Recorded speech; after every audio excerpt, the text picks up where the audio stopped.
Hello दोस्तों, कैसे आप सभी? आई होप आप बेटर होंगे। तो हम फिर से एक नए डे के साथ एक नया टॉपिक एक नई एनर्जी के साथ फिर से पढ़ने तैयार हैं। आज टॉपिक कवर करेंगे वो है तुलुव वंश। ठीक है, तुलुव वंश विजयनगर का एक वंश है। विजयनगर जब स्थापना हुआ था तो उसमें एक वंश आया था तुलुव वंश। सबसे इससे पहले था सालू वंश और उससे पहले था संगम वंश। तो संगम वंश को पढ़ लिए थे और सालू वंश में कुछ था नहीं, मतलब उसको पढ़ थोड़ा सा जान लेंगे उसके बारे में आज। और आज जो मेरा टॉपिक होगा, आज जो हम लोग मेन पढ़ेंगे वो कृष्णदेव राय। ठीक है, कृष्णदेव राय जो थे उनके बारे में करें। कृष्णदेव राय जो ऐसे व्यक्ति थे जो कि तुलुव वंश का एक सुल्तान मतलब एक शासक हुए थे, जो कि काफ़ी प्रसिद्ध हुए थे, काफ़ी महान हुए थे। तो चलते हैं बोर्ड पे, देखते हैं क्या है। सबसे पहले आप लोग का बहुत बहुत स्वागत है आपका अपना चैनल डिफेंस क्लास पे। तो पिछला वीडियो में जाना कि जो संगम वंश है वो 1436 से लेकर 1485 ईस्वी तक बीच में रहता है और उसका जो स्थापना करने का काम करते हैं और हरिहर बुक्का करते हैं, जो कि विजयनगर का भी स्थापना करने का काम वही करते हैं।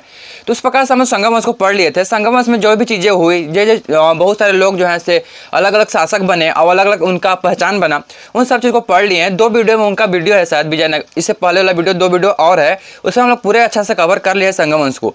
इसके बाद आता है सालू वंश। सालू वंश जो है 1485 से लेकर 1505 ईस्वी तक के बीच में रहता है, जिसका मतलब कुछ खास इतिहास नहीं रहता है, इसलिए हमको इसको ज़्यादा पढ़ना नहीं है। तो हमको इतना ध्यान रखना है कि जो सालू वंश था वो केवल 1485 ईस्वी से लेकर 1505 ईस्वी के बीच में रहा था। उसके बाद आता है तुलुव वंश। तुलुव वंश में आता है 1400, इसका स्थापना जो होता है 1405 ईस्वी में होता है और 1405 से लेकर के 1505 से लेके 1565 ईस्वी के बीच में रहता है। इसका जो ये वंश है सुलु वंश, तो 1505 से लेके 1565 ईस्वी के बीच में रहता है। इसमें बहुत अलग अलग सुल्तान भी आते हैं, अलग अलग शासक आते हैं, जिसमें कि सबसे जो महान हुआ, सबसे ज़्यादा प्रसिद्ध हुआ, सबसे ज़्यादा बलशाली शक्तिशाली जो भी हुआ वो कृष्णदेव राय हुए थे, जिनके बारे में हम लोग पढ़ेंगे। तो आज हम लोग का मेन जो मोटिव होगा वो कृष्णदेव राय के बारे में पढ़ना होगा। इनके बारे में सारे डीपली कवर करेंगे कि सुल्तान बनने से लेकर इनके मृत्यु के बीच में क्या क्या हुआ, इसको पढ़ेंगे। इसके बाद होता है इसको लास्ट में पढ़ लेंगे कि इस वंश का सबसे लास्ट मतलब सबसे अंतिम सुल्तान कौन हुआ था और उसके बाद क्या चीज़ हुआ, तो उसको हम लोग एक समरी के रूप में रखेंगे। ठीक है, अगला क्या हुआ और उसके बाद जो अगला वीडियो आएगा उसी पे आएगा। तो चलते हैं बोर्ड पे देखते हैं। इस वंश का जो तुलु वंश है, इसका जो स्थापना करने का काम किए ये सालू वंश के बाद का वंश है। ठीक है, सालू वंश के बाद की वंश है। तो इस वंश का स्थापना वीर नरसिंह ने किया था। कौन किया था? वीर नरसिंह ने। अच्छा, सालू वंश था उसको कौन किया था? उसका नरसिंह। ध्यान रखना, इसमें वीर नरसिंह लगा हुआ, उसमें केवल नरसिंह है। नरसिंह जो है से सालू वंश का स्थापना किया था। इससे पिछले वाला जो वंश है उसका केवल नरसिंह है उसमें, और तुलु वंश में जो है इस वंश में वीर लग गया है। तो ध्यान रखिएगा, आसानी से याद हो जाएगा। सालू वंश का स्थापना नरसिंह ने किया और तुलु वंश का स्थापना वीर नरसिंह ने किया। ध्यान रखिए चीज को। कृष्णदेव राय इस वंश का सबसे प्रसिद्ध और सबसे महान शासक थे। अच्छा, इनको महानता इसलिए, जो कृष्णदेव राय है ना, इनको बाबर तक बोल चुका है कि बहुत ज़्यादा मतलब भारत का अभी तक का सबसे प्रसिद्ध मतलब सबसे बलशाली राजा थे, ऐसा बोला था बाबर। ठीक है, अपने बाबर नामा जब लिखा, अपनी जीवनी लिखा, अपना आत्मकथा लिखा, तो उसमें लिखा था कृष्णदेव राय जो है सबसे बलशाली हैं भारतवर्ष में।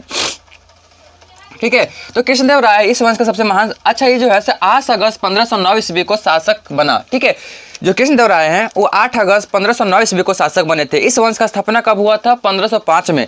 और कृष्णदेव राय कब बने? 1509 ईस्वी में बने। ठीक है, यानी 4 साल के बाद बने हुए थे। 8 अगस्त को बने थे 1509 ईस्वी में। इस शासक बने। सालू तिम्मा कृष्णदेव राय का योग सेनापति था। एक आदमी का नाम है, ठीक है, सालू तिम्मा। ठीक है, सालू तिम्मा एक व्यक्ति का नाम है जो कि कृष्णदेव राय का सबसे जो अच्छा सेनापति हो पाया, सबसे योग्य अधिकारी हो पाया, उसका नाम है।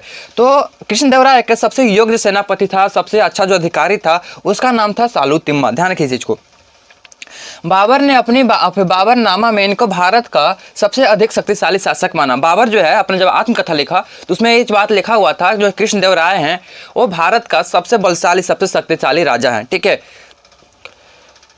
पुर्तगाली यात्री डिमिगोस पायस विजयनगर आया था। अब इनके शासनकाल जब शासन कर रहे थे तो उनके समय में एक पुर्तगाली यात्री भी आया था जिसका नाम था डिमिगोस पायस। ठीक है, डिमिगोस पायस था एक पुर्तगाली यात्री था जो कि इनके विजयनगर में आया था।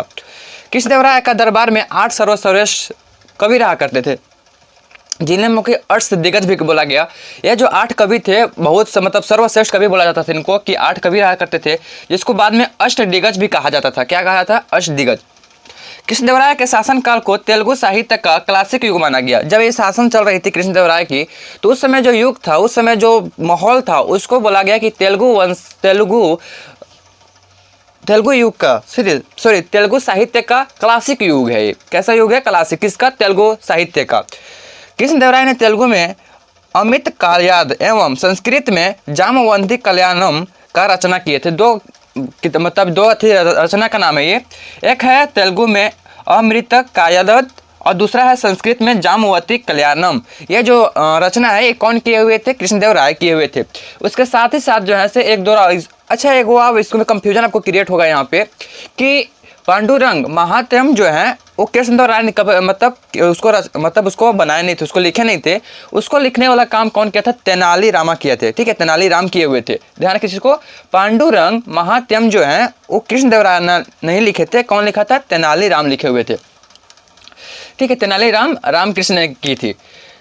नगलपुर नामक स्थान का इन्होंने हर राजा जैसे कुछ न कुछ नगर का निर्माण करवाया है, कुछ न कुछ मंदिर का निर्माण कराया है, कोई तोड़ने काम कोई बनाने का काम किया है। तो जो कृष्णदेवराय थे ये नगलपुर नामक एक स्थान मतलब एक नगर का निर्माण कराया। उसके साथ ही दो मंदिर का निर्माण करवाया था इन्होंने। एक हजारा था और दूसरा था बिट स्वामी मंदिर का इन्होंने निर्माण करवाया था। ध्यान किस चीज़ को? एक हजारा मंदिर, दूसरा बिट स्वामी मंदिर का निर्माण करवाया था। कृष्णदेवराय की मृत्यु हो जाती है 1519 ईस्वी में। सुल्तान कब बनते हैं? 8 अगस्त 1509 ईस्वी को बनते हैं। और इनकी मृत्यु होती है 1519 ईस्वी में, सॉरी 29 ईस्वी में। इनकी मृत्यु कब होती है? 1529 ईस्वी में। कृष्णदेवराय की उपाधि का अगर बात करें तो इन्होंने 3 को उपाधि मिली हुई थी। क्या मिली हुई थी? एक पहला तो मिली थी आंध्र भोज, दूसरा मिली हुई थी अभिनय भोज और तीसरा आंध्र पितामह। इन 3 को उपाधि इनको मिली हुई थी। तुलु वंश का सबसे अंतिम शासक जो हुआ सदाशिव हुआ था। कौन हुआ था? इस वंश का, तुलु वंश का सबसे जो अंतिम शासक हुआ था सदाशिव। इसके बाद जो है विजयनगर को है विनाश घड़ी आ चुकी थी। विजयनगर विनाश की ओर बढ़ रहा था। तो किस कारण से विजयनगर विनाश की ओर बढ़ रहा था उसको पढ़ेंगे अगला वीडियो में। अगला वीडियो में हम लोग ये सब जान जाएंगे कि किस प्रकार से विजयनगर का मतलब विनाश हो गया, किस कारण से उसका मतलब वो खत्म हो गया। तो मिलते हैं अगले वीडियो में, तब तक आप लोग पढ़ाई करते रहे। All the very best, thanks for watching this video.